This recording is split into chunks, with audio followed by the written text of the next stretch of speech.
Good evening and thanks for joining us. As we say goodbye to September, a month when Canadians got back to school and to work, there are signs this country's biggest province is not getting a grip on the rising cases of COVID-19. In the last 24 hours, 625 more Ontarians tested positive, most of them in the Toronto, Peel, and Ottawa regions. It is the 7th day in a row more than 400 new people have been diagnosed. Public health officials say cases in Ontario are now doubling every 10 to 12 days. If that keeps up, they project Ontario could hit 1,000 cases a day by mid-October. Though the bulk of the infections are in younger people, case numbers are now rising in all age groups. And if older people get sick in greater numbers, that could overwhelm Ontario hospitals. They are already urging the government to reimpose tougher restrictions in the hotspot regions before case numbers spiral out of control. Premier Doug Ford says he's not ready to do that yet. Eric Sorensen has our top story. Cracks are emerging in what has been a united front by public health officials to combat the COVID-19 pandemic.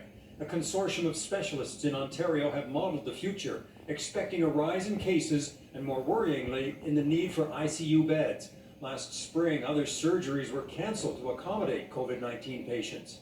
In April and May, close to 300 ICU beds were assigned to COVID-19 patients. The number fell sharply for months, but in recent days has risen to 35. The modeling consensus projects the need will keep rising this fall. If the number stays below 150 ICU beds, hospitals can manage COVID and non-COVID demands. Above 150 in the medium scenario, non-COVID cases become harder to support. Above 350 and the crisis could be worse than in the spring. We are trying to maintain our healthcare system and in fact bring up our volume on procedures. Much has been discussed about the impact of closing procedures that we did back in the spring. We are trying to not do that. In recent days, Ontario has lowered the limit on private gatherings and tightened restrictions on businesses selling food and alcohol. Some specialists say it's not enough in the face of a new wave of cases. To sit back and watch and see how closing strip clubs and capping drinking time in bars to a few hours earlier, see how that does in terms of bending this curve. It's not plausible to me that it will have a significant impact.